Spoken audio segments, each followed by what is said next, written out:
ঈসা আলাইহিস সালাতু ওয়াস সালাম একদিন এক জায়গা থেকে রওনা করছেন। এক বস্তির যুবক ঈসা আলাইহিস সালাতু ওয়াস সালাম দেখিয়া চিনিয়া ফেলাইছে এ নবী ঈসা। যুবক বলছে, আল্লাহর নবী ঈসা, আপনি আল্লাহর কাছে দোয়া করেন মাওলা যেন তার এক অণু পরিমাণ মোহাব্বত আমাকে দান করে। ঈসা আলাইহিস সালাতু ওয়াস সালাম বললেন, এক অণু পরিমাণ মোহাব্বত মাওলা তুমি সহ্য করতে পারবে না, তোমার সেই ধারণ ক্ষমতা নাই। ওই যুবক বলছে, আল্লাহর কাছে দোয়া করেন আল্লাহ অর্ধ অণু পরিমাণ মোহাব্বত দান করে। এবার ঈসা আলাইহিস সালাম আল্লাহর কাছে বলেন, মাওলা হে, এই যুবককে অর্ধ অণু পরিমাণ মোহাব্বত তুমি দান করো।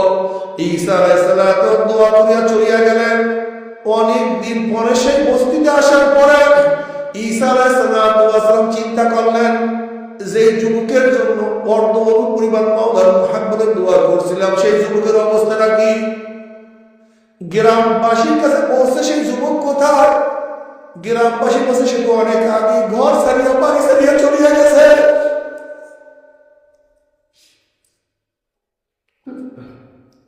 সে তো আর গ্রামে থাকে না।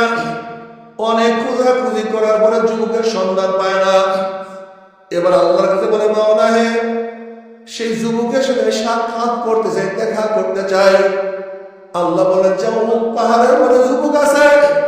ঈসা আলাইহিস সালাম সেই পাহাড়ে গিয়া দেখেন একটা পাথর উপরে যুবক দাঁড়াইয়া আকাশ দিকে তাকাইয়া কার সাথে যেন কথা বলতে আছে, প্রেমের আলাপ করতে আছে,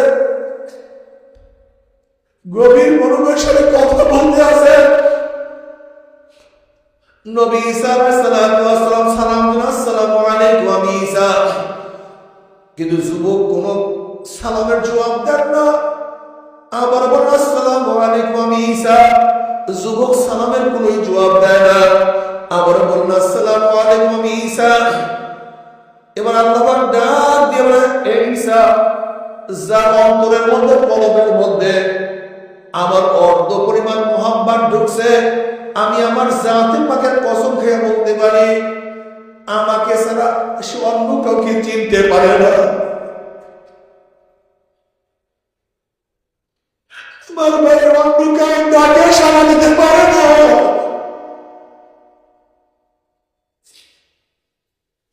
আমার ভাইয়ের অন্য কাউ সাথে কথা বল।